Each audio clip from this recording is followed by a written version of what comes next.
23 বছরের অপেক্ষা, অসংখ্য হার, অপূর্ণতা আর দীর্ঘশ্বাস পেরিয়ে 2024 সালে পাকিস্তানের মাটিতে প্রথমবার মাথা উঁচু করে দাঁড়িয়েছিল বাংলাদেশ। সেই সিরিজে স্বাগতিকদের ধবল তোলাই করে বদলে দিয়েছিল ইতিহাসের ভাষা। আর এবার মিরপুরে পঞ্চম দিনের সকালটা শুরু হয়েছিল বাংলাদেশের স্বপ্ন নিয়ে, আর দিন শেষে সেই স্বপ্নই রূপ নেয় ঐতিহাসিক জয়ে।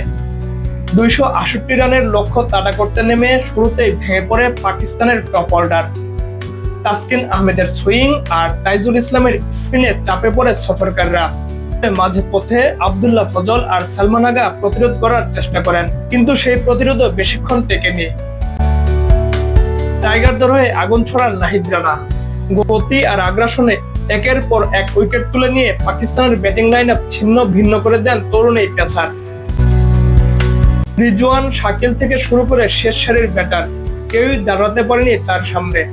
মাত্র 40 রান দিয়ে 5 উইকেট শিকার করেন নাহিদ। এর আগে ব্যাট হাতে দ্বিতীয় ইনিংসে নেতৃত্ব দেন অধিনায়ক নাজমুল হোসেন শান্ত। প্রথম ইনিংসের সেঞ্চুরির পর দ্বিতীয় ইনিংসেও তার 87 রানের ইনিংসে ভর করে লড়াকু সংগ্রহ দাঁড় করায় বাংলাদেশ। শেষ পর্যন্ত পাকিস্তান থামে 163 রানে। আর তাতেই মিরপুরে উড়ে বাংলাদেশের বিজয়ের পতাকা। ইতিহাসের পাতায় যোগ হয় আরো একটি স্মরণীয় অধ্যায়। আর মিরপুর জুড়ে এখন শুধু একটাই গর্জন, বাংলাদেশ বাংলাদেশ। আরমান মুকুল, মেট্রো নিউজ।